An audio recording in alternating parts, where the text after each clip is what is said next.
शांति। आप सभी का आज के इस विशेष रूहानी सत्र में स्वागत है।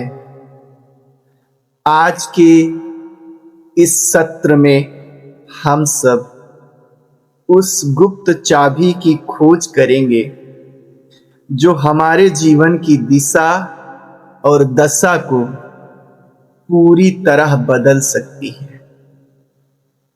इस सत्र के माध्यम से आज हम सब समझेंगे कि कैसे परखने की शक्ति आध्यात्मिक मार्ग की आधारशिला है, कैसे इसके द्वारा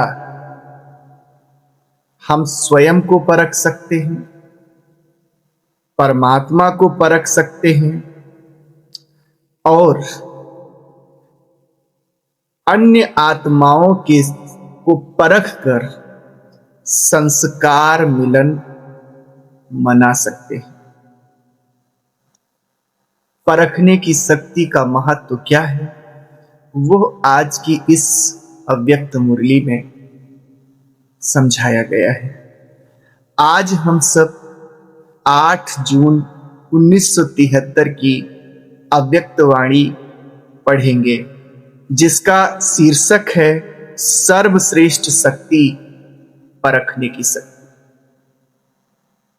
बाप दादा ने हम सब बच्चों को शक्तियां तो बहुत दी हैं, अनेक शक्तियां हैं, लेकिन उन सब में जो सर्वश्रेष्ठ है वो है परखने की शक्ति। बाबा कहते हैं ना कि आप सब बच्चे मास्टर सर्वशक्तिमान हो। तो मास्टर सर्वशक्तिमान किसे कहा जाए? मास्टर सर्वशक्तिमान अर्थात वो आत्मा जो परमात्मा की सभी शक्तियों का अपने जीवन में धारण करने का प्रयास करती है। धारण हुए नहीं हुए इससे लेना देना नहीं है, लेकिन जिस आत्मा ने संपूर्ण परमात्मा को अपने अंदर हक करने का प्रयत्न किया, वो मास्टर सर्वशक्तिमान कहलाने के योग्य है। तो आइए हम देखते हैं कैसे परखने की शक्ति उन सर्व शक्तियों में नंबर 1 है। जैसे शिक्षा में कई विषय होते हैं, लेकिन उनमें से एक विषय होता है जिसे हम कहते हैं ये प्रमुख विषय। अगर कोई बायो साइड से है तो कहेंगे अन्य विषय भी हैं, लेकिन बायो उसका मुख्य है। ऐसे कोई अदर साइड से है तो उसमें भी अदर विषय भी होते हैं, लेकिन वे सहायक होते हैं, मुख्य विषय एक ही होता है। ठीक उसी प्रकार से हमारे जीवन में शक्तियां तो बहुत हैं, लेकिन परखने की शक्ति मुख्य है। बाबा आज की इस मुरली में कहते हैं सर्व शक्तियों में से सर्वश्रेष्ठ शक्ति कौन सी है जो आवश्यक है और जिसके बिना महारथी अथवा महावीर बनना मुश्किल है। वो कौन सी शक्ति है? परखने की शक्ति। परखने की शक्ति द्वार है अन्य शक्तियों के लिए। अन्य शक्तियों का आप सही उपयोग कर सको। कहीं पे समाना है और आपने अगर परखा नहीं परिस्थिति को और सामना करने लगे, तो शक्तियां तो विधाता ने आपको दी ही है। रिजल्ट क्या हो जाएगा? उल्टा हो जाएगा। क्यों उल्टा हो गया? क्योंकि जो द्वार था परखने की शक्ति वो सही नहीं। आप परख नहीं पाए कि यहां हमें समाना था या सामना करना था, यहां हमें सहन करना था या सामना करना था। अन्य शक्तियां तो यूज करने के लिए हैं, लेकिन जो परखने की शक्ति है वो ये बताती है, वो पहली शक्ति है जो ये बताती है कि कौन सी शक्ति यूज करो। जैसे कि रामायण का युद्ध ले लो या महाभारत का युद्ध ले लो, तो योद्धाएं तो राम के समक्ष, अर्जुन के समक्ष बहुत आते थे और वे अपनी तरफ से उधर से अस्त्र चलाते थे। इधर भी तुनीर में बहुत बाण हैं, लेकिन कौन सा बाण उस बाण का काट है, इसके लिए तो परखने की शक्ति पहले लगेगी ना। जो जिस बाण का काट है वही बाण मारेंगे तब तो वो कटेगा, नहीं तो आपका बाण व्यर्थ जाएगा, रिजल्ट उल्टा हो जाएगा। एक योद्धा के लिए, एक व्यक्ति के लिए परखने की शक्ति ऐसे शक्ति है जो हर निर्णय में, हर कदम पे उसकी जरूरत लगती है, और वो परखने की शक्ति ही बताती है कि अब इसके निदान के लिए ये वाली शक्ति यूज करो। इसलिए बाबा ने परखने की शक्ति को नंबर 1 शक्ति कहा है, क्योंकि अन्य शक्तियां तभी कार्य कर सकती हैं जब हम परखने की शक्ति को पहले यूज करें, नहीं तो हम अन्य शक्तियों का उपयोग नहीं कर सकते। परखने की शक्ति आत्म साक्षात्कार के लिए भी जरूरी है। इसमें 3 चीजें होती हैं। स्वयं को परखना, जो बाबा है उसको परखना, जो आत्माएं हैं उनको भी परखना। इसी को सेल्फ रियलाइजेशन कहते हैं। सेल्फ रियलाइजेशन या आत्म साक्षात्कार को एक रहस्यमयी अनुभव माना जाता है, लेकिन वास्तव में यह परखने की शक्ति का ही एक रूप है। स्वयं को जानना, स्वयं को सही रूप से परखना, यह भी बहुत आवश्यक है। अपनी कमियों को जानना, क्योंकि हर व्यक्ति अपनी मूर्ति इतनी सुंदर बनाता है अपने नजर में कि वो संपूर्ण है, परफेक्ट है, क्योंकि वही अपनी कमियों को और अपनी अच्छाइयों को जान सकेगा जो स्वयं से अटैच नहीं होगा, जो स्वयं के प्रति भी साक्षी होगा, स्वयं के प्रति भी अनासक्त होगा। बात चाहे हमारे उल्टे पड़े चाहे सीध में पड़े, लेकिन हम बीच में ही खड़े होकर के उस बात को देखेंगे।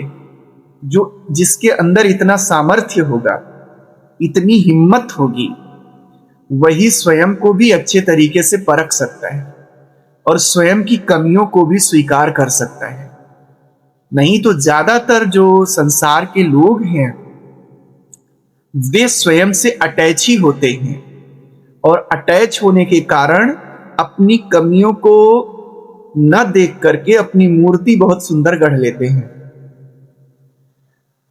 तो परखने की शक्ति में पहला आता है स्वयं को परखना। तो क्या क्या परखना है? स्वयं के अपनी कमियों को, उनको परखना है। अगर है तो पूरी नम्रता के साथ उसे स्वीकार करना है। आपको दूसरे के सामने स्वीकार करने की जरूरत नहीं है, आप स्वयं के साथ उन्हें स्वीकार करें। अगर आपने कहीं उन कमियों को स्वीकार किया, माना कि ये कमी है, तो आपका ये पहला कदम बढ़ गया। वो कमियां इरेज होना शुरू हो जाएंगी, खत्म होना शुरू हो जाएंगी। दुनिया के लोग क्या करते हैं, मानते ही नहीं है कि ये कमी है, उसको अच्छाई का ताना बाना पहना देते हैं, या कह लीजिए कि उसको जो है उसको नजरअंदाज कर देते हैं। कैसे माना जाए कि आप अपनी कमियों को अच्छाई का ताना बाना पहना करके, अच्छा कटरा फुलरा लगा करके उनको सुंदर रूप दे रहे हो? कैसे माना जाए? उसके लिए बहुत बड़ी चेकिंग है। अगर आप ऐसा रूप नहीं दे रहे हैं, जो जैसा है वैसा देख रहे हैं, तो आपके अंतःकरण में फ्रिक्शन नहीं होगा, संघर्ष नहीं होगा।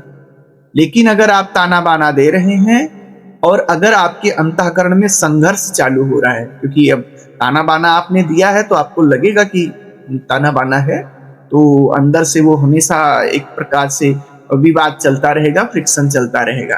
तो आप समझ लो कि यहाँ पे आप अपनी कमियों को ताना बाना दे रहे हैं।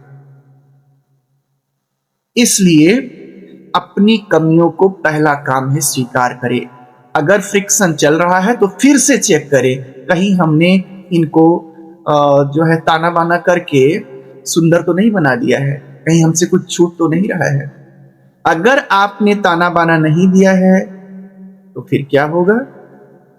एक बार जो आपने बोल लिया, कर लिया, उसके बाद आपका अंतःकरण शांत रहेगा, जिसको कहते हैं शांत स्वरूप आत्मा। फिर फ्रिक्शन नहीं होगा, फिर अंदर में हलचल नहीं होगा। तो अपनी कमियों को परखना है, अपनी खूबियों को परखना है, क्या क्या अच्छाई हैं। बीच में खड़ा होके, ना अपने पक्ष में हैं हम, ना अपने विपक्ष में हैं हम।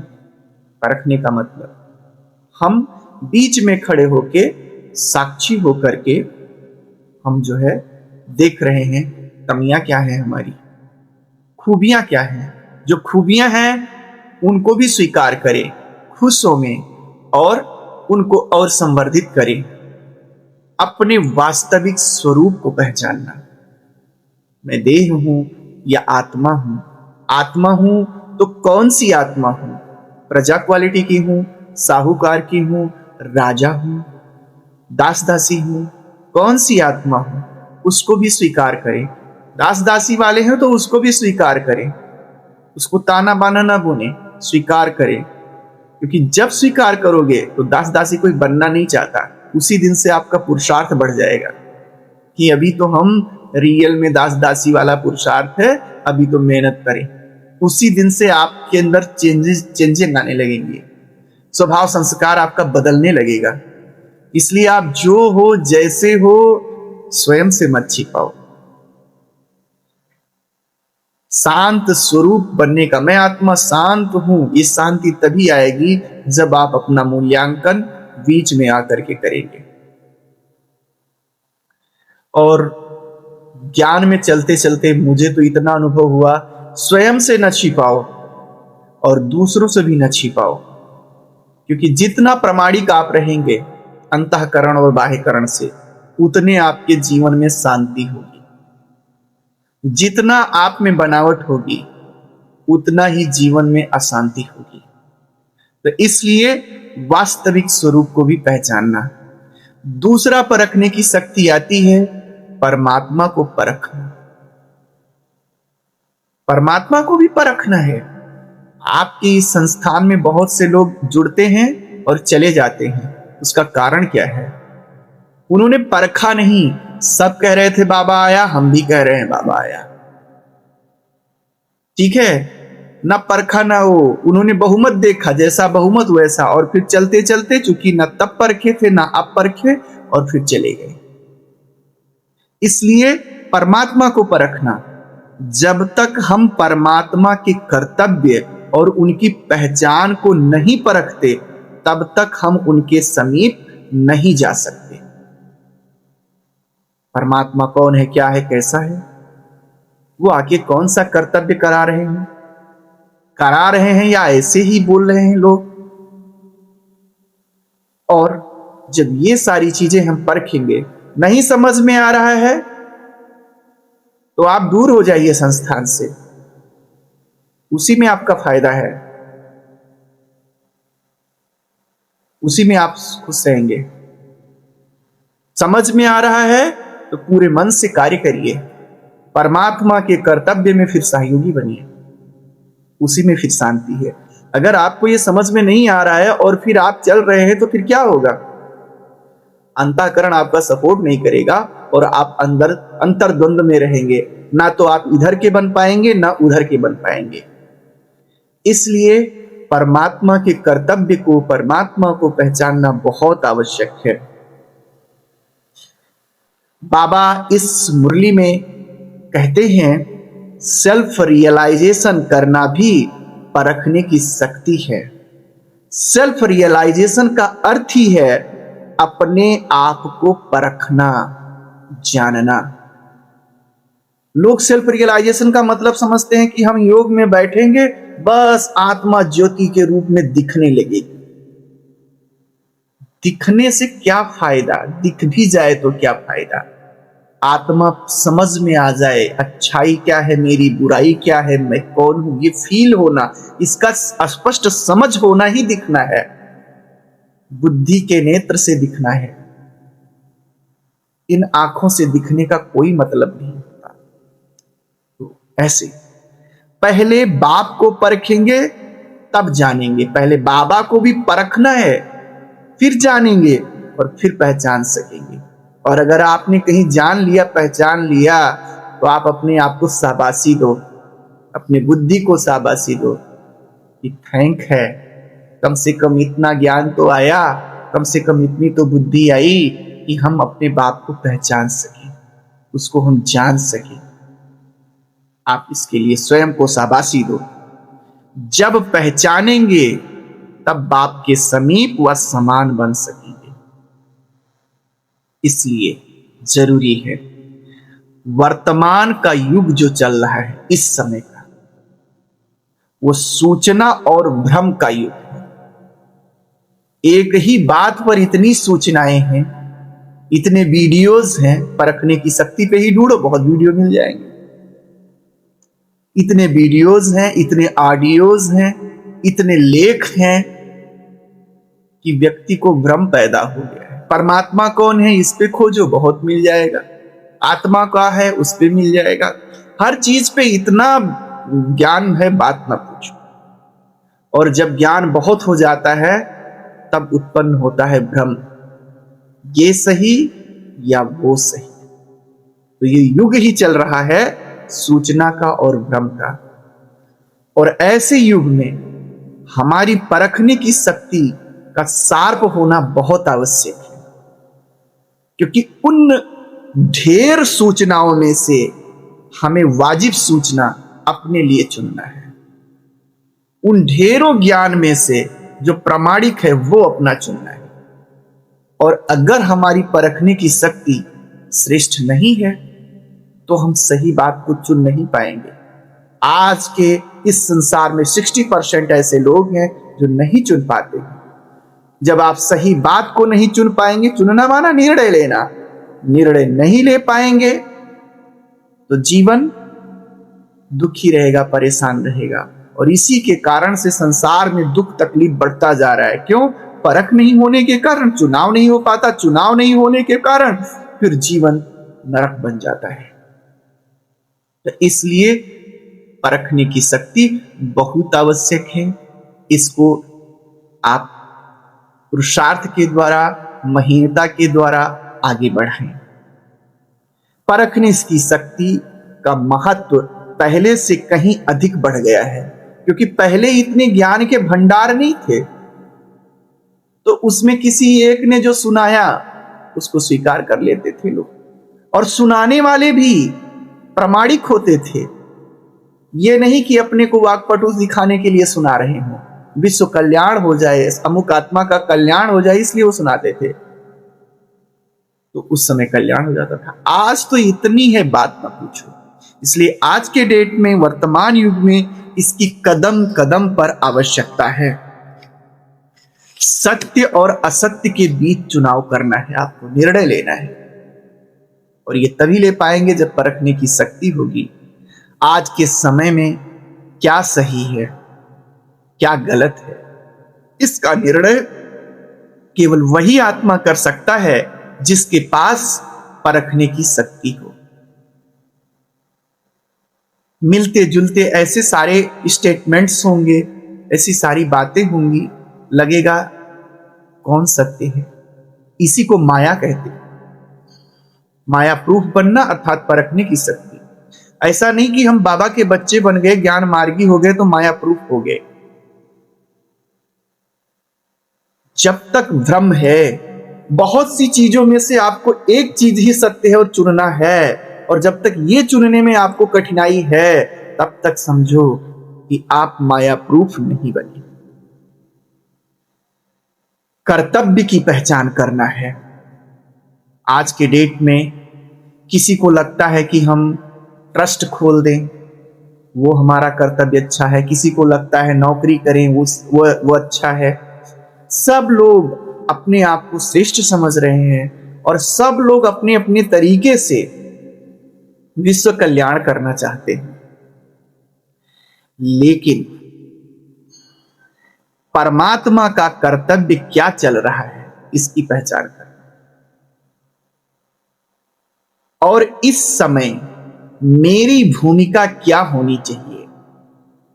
जब स्वयं भाग्य विधाता ने आकर के संसार के कल्याण के लिए ट्रस्ट खोला, संस्थान चलाया और वो एक बृहद कार्य कर रहा है, तो क्या अब मैं अलग से खोलूं, ये मेरी कोई भूमिका होनी चाहिए, या उसी के जो कार्य है उसी में मैं सहयोगी बन जाऊं, ये भूमिका होनी चाहिए। क्या होना चाहिए मेरी भूमिका, इसकी भी पहचान आवश्यक है। यह जानना ही नॉलेजफुल है कि इस समय मेरी भूमिका क्या होनी चाहिए। नॉलेजफुल किसे कहेंगे? नॉलेजफुल ये शब्द तो हम सब बहुत सुनते हैं, लेकिन इन शब्दों की व्याख्या होनी चाहिए। वह अवस्था जहां व्यक्ति के पास केवल जानकारी ना हो, जानकारी होना ही लोग समझ लेते हैं मैं तो नॉलेजफुल हो गया, जानकारी ही ना हो बल्कि सही और गलत को परखने की पूर्ण समझ हो, विवेक हो। विवेक उसे कहते हैं जो ये बताता है what is right and what is wrong, सही क्या है और गलत क्या है, उसको कहा जाएगा नॉलेज। इस मुरली में बाबा ने ये स्टेटमेंट दिया है कि परखने की शक्ति को नॉलेजफुल की स्टेज कहते हैं। तो अब आप समझ गए होंगे कि परखने की शक्ति कैसे आएगी। जितना जितना ज्ञान को गहराई से समझेंगे उतना ही आपकी परखने की शक्ति विकसित होगी। आपने अभी क्रमवार मुरली सुना और आपने देखा, पिछली एक मुरली में बाबा ने क्या कहा कि पहले खुद विघ्न प्रूफ बनना है, खुद को हर प्रकार से मजबूत बनाना है, उसके बाद विश्व सेवा करनी है। दूसरी मुरली में बाबा ने क्या कहा कि जिंदगी भर सेवा अपने पे ही लेते रहोगे, विश्व की सेवा करनी है। अर्थात पहली बात को दूसरी बात काट रही है। परखने की शक्ति वो सही क्या होगा इसमें? सही वो होगा उस स्थान पर आप पहुंचो चिंतन करके जहां पे दोनों बात सही लगी, वही समझो सही ज्ञान है। तो सही कैसे लगे? वो ज्ञान क्या कहता है? वो चीज कहा गया है नए नए विद्यार्थियों के लिए कि अभी नए नए आप ज्ञान में आए हो तो पहले खुद विघ्न प्रूफ बन जाओ, तब सेवा कर सकोगे। नवीन विद्यार्थियों के लिए ये मुरली सही है। और ये चीज कहा गया कि तुम अपने को ही लेते रहोगे तो विश्व की सेवा कब करोगे? जिंदगी भर लेने वाले ही बने रहोगे। ये कहा गया है उन आत्माओं के लिए जो ज्ञान में चलते चलते वरिष्ठ हो चुके और अभी भी स्वयं के बारे में ही सोच रहे हैं, उनके लिए वो बात कही गई है। अब अगर ये परखने की शक्ति नहीं होगी तो आप जो है गलत निर्णय ले लेंगे। आप नए वाले हैं और उठा लेंगे पुराने वालों का लागू कर देंगे अपने ऊपर, और कोई पुराना वाला है तो नए वाले का लागू कर देगा कि नहीं बाबा ने कहा है पहले विघ्न प्रूफ बनो, मैं विघ्न प्रूफ बनना हूं।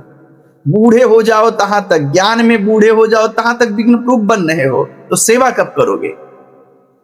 इसलिए हम सबको परखने की शक्ति कब आएगी? जब हम ज्ञान की महीनता में जाएंगे। इसी भावना से लड़ रहे हैं आज के डेट में। जो सांख्य शाखा है वो कहती है कि आत्माएं अलग अलग हैं। वेदांत की शाखा है वो तो सागर का उदाहरण देती है कि सागर से बूंद जैसी निकलती है, और सब लड़ रहे हैं। अब इसमें सत्य क्या है?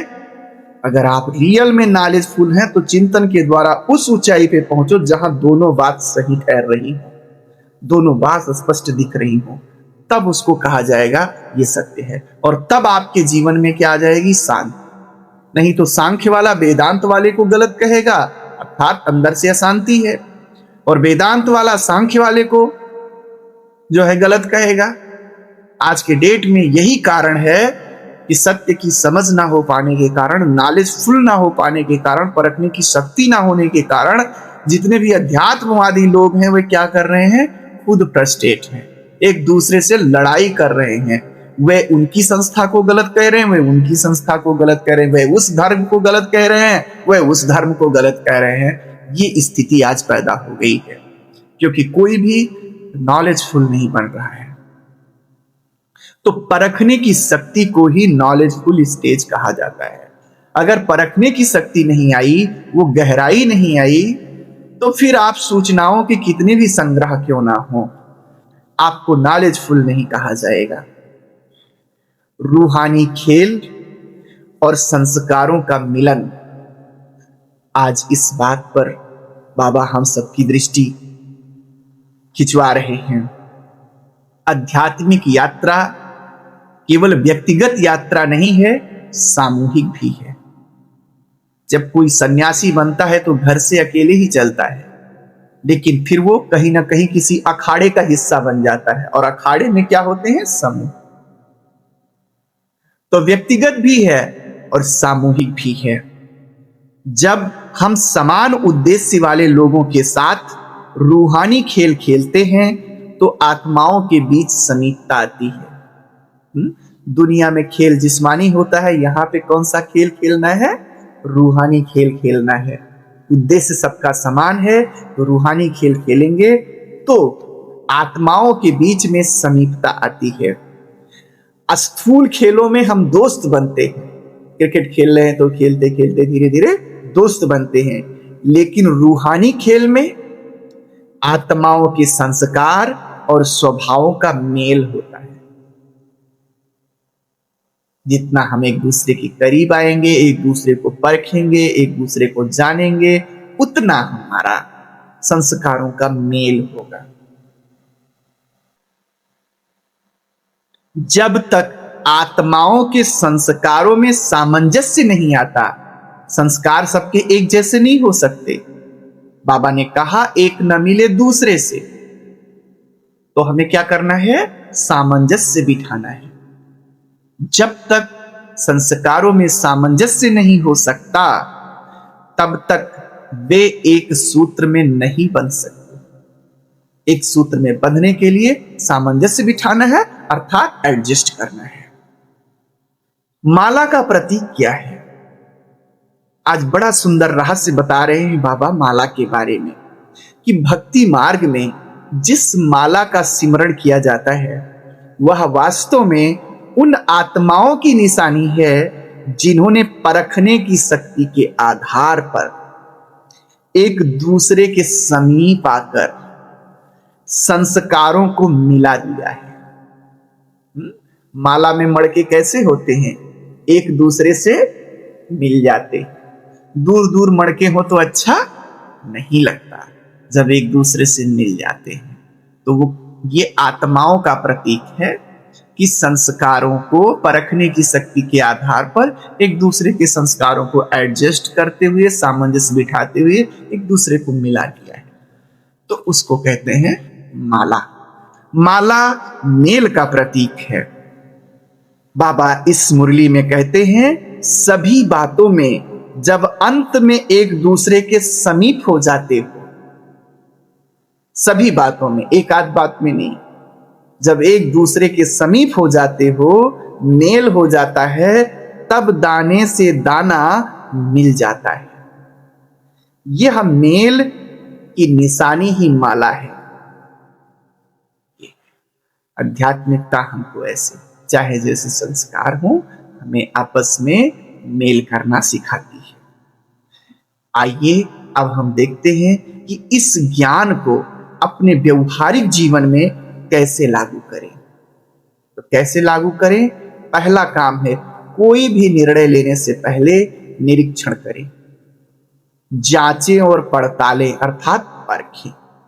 ऐसे ही निर्णय पे ना पहुंच जाए मास्टर त्रिकालदर्शी बन के। इसका परिणाम क्या होगा? आज तो हमें ये ठीक लग रहा है, कल क्या होगा, परसों क्या होगा, ऐसे देखते। किसी भी परिस्थिति में प्रतिक्रिया देने से पहले रुके, उसे परखें, क्या यह विचार या कार्य कल्याणकारी है स्वयं के लिए, संसार के लिए, परिवार के लिए, सबके लिए। ऐसे अगर परिवार के लिए कोई बात कल्याणकारी है तो हम क्या चीज है, ये ध्यान में रखो। ऐसे अगर मेरे लिए कल्याणकारी है और मैं कर रहा हूं उसको,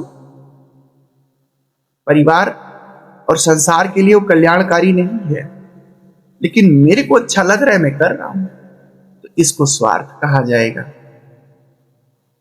ऐसे त्याग कैसे कहा जाएगा? विश्व कल्याण के लिए, परिवार के कल्याण के लिए। अगर हमें अपने उस स्वभाव संस्कार को थोड़ा त्यागना भी पड़ रहा है और हम त्याग सकते हैं, तो उसको कहा जाएगा कल्याणकारी। तो इसलिए कोई भी निर्णय लेने से पहले निरीक्षण करें।